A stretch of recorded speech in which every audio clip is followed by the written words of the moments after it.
It's the year 192. The Roman Colosseum is packed. The crowd has come to watch the Emperor of Rome fight as a gladiator. Not a ceremonial fight against a tied animal, an actual gladiatorial bout. The Emperor's name is Commodus. He's 31 years old. He fancies himself the reincarnation of Hercules. He has named 12 months of the year after himself, and he is the son of Marcus Aurelius. This is one of the strangest pairings in all of history. The most thoughtful Roman emperor who ever lived raised the most embarrassing one. Marcus Aurelius spent his entire adult life trying to be a serious moral person and trying to make the empire serve actual virtue. Commodus spent his entire adult life trying to be a celebrity. The father wrote one of the most beloved books of philosophy ever produced. The son was strangled in his bath by his own wrestling coach because the Senate couldn't take any more. How does this happen? Let me start with Marcus. He was born in the year 121 into a wealthy senatorial family in Rome. His father died when he was young. He was effectively adopted into the imperial family by the Emperor Hadrian. He spent his teenage years and 20s being trained in philosophy by some of the best Stoic teachers in the empire.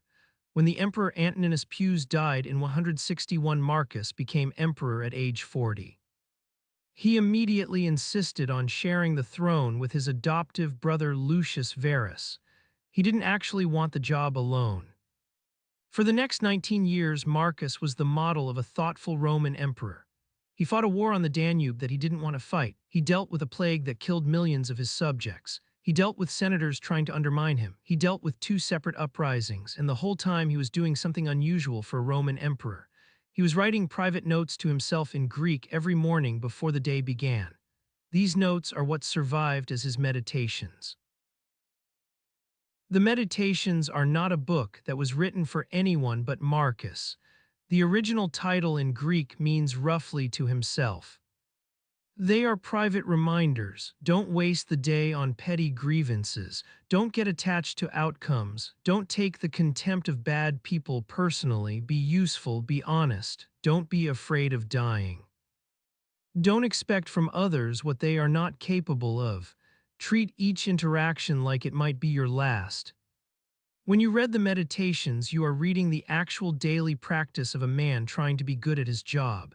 The job in this case happened to be Roman emperor, and the discipline he applied to it was Stoic philosophy. He was the rare ruler who had genuinely studied moral philosophy and was genuinely trying to apply it day by day. Now let me tell you about Commodus. Commodus was born to Marcus and his wife Faustina in 161, the same year Marcus became emperor. He was the only surviving son. 12 of Marcus's children had died before him. There was no other heir. From the moment Commodus was a toddler, everyone in Rome knew he was going to be the next emperor. Marcus did what any thoughtful parent in his position would do.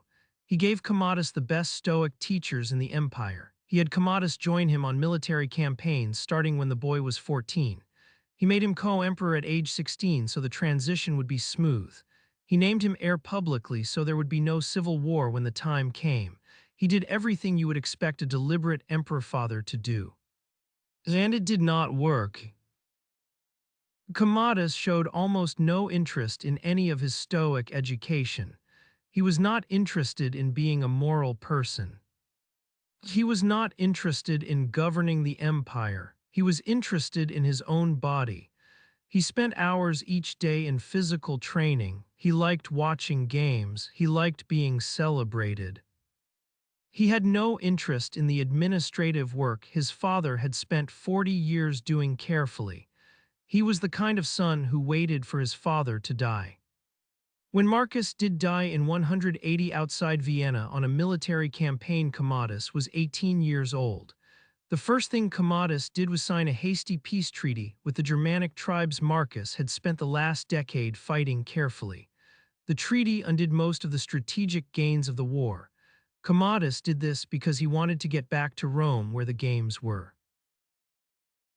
Over the next 12 years, Commodus's reign got steadily worse. He began ignoring the Senate entirely. He had himself declared a god. He renamed Rome itself Commodiana. He renamed all the months of the year after his various titles. He demanded he be addressed as the reincarnation of Hercules. He killed a series of senators for offending him. He let a freed slave essentially run the government while he focused on his appearances in the arena. And in those arena appearances, he fought as a gladiator in a city that considered gladiator combat the lowest form of human degradation. Romans were genuinely embarrassed.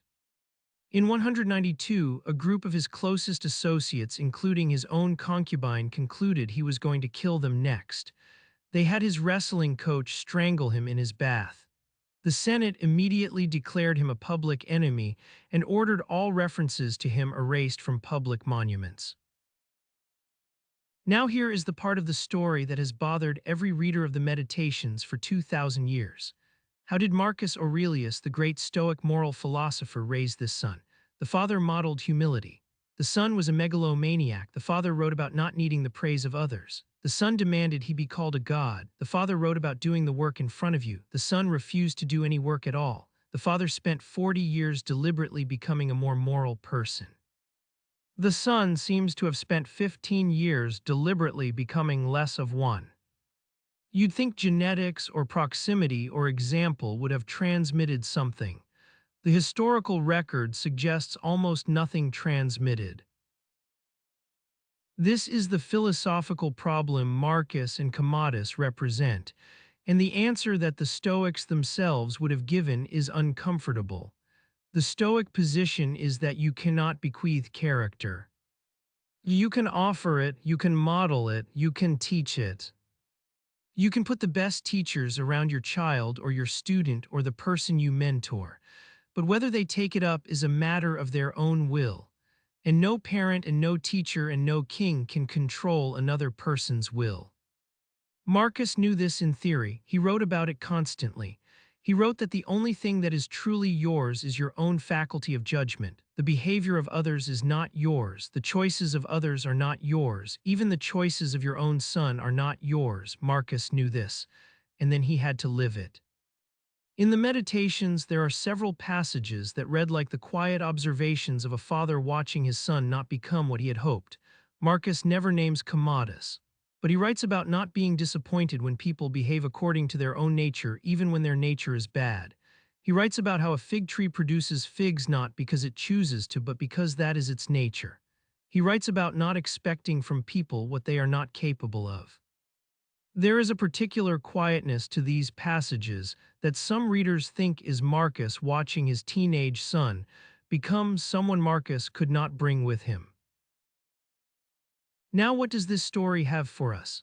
Most of us are not raising future emperors, but all of us know what it is to model a thing for someone we love and to watch them choose differently. The parent who lived simply and watched the child become materialistic. The teacher who modeled rigor and watched the student take shortcuts. The mentor who modeled integrity and watched the protege cut a corner that could not be uncut. The friend who modeled honesty and watched the friendship absorb a lie. The Stoic answer here is not that you should have done more modeling or more teaching. The Stoic answer is that the inheritance was always under the heir's control and never under yours. You did the work of modeling because the work of modeling was yours to do. Whether it landed in the other person was theirs to decide. This sounds harsh, but it is also weirdly freeing. It means you can do your work fully and not be destroyed when the people closest to you choose against it. Marcus did his work fully. He wrote his meditations every morning until his last campaign. He governed with care until the day he died. He raised his son with attention and intention, and then Commodus chose his own course, and the choosing was Commodus's, not Marcus's failure. You probably are not going to write meditations that survive 2,000 years, but you are probably trying to model something good for the people in your life, and some of them are not going to take it. The Stoic move is to do the work of modeling anyway. Not because it will work, but because it is your work to do. The taking is theirs. This is the hardest version of the dichotomy of control because it involves people you love. But the principle does not bend for love. Your practice is yours. Their response is theirs. Both halves are true at the same time. Marcus understood this. He wrote about it on the morning of his last campaign, and then he died on the road outside Vienna, having done what he could. The meditations survived, Commodus didn't. The discipline outlived the failure of its transmission, and that is also part of the lesson.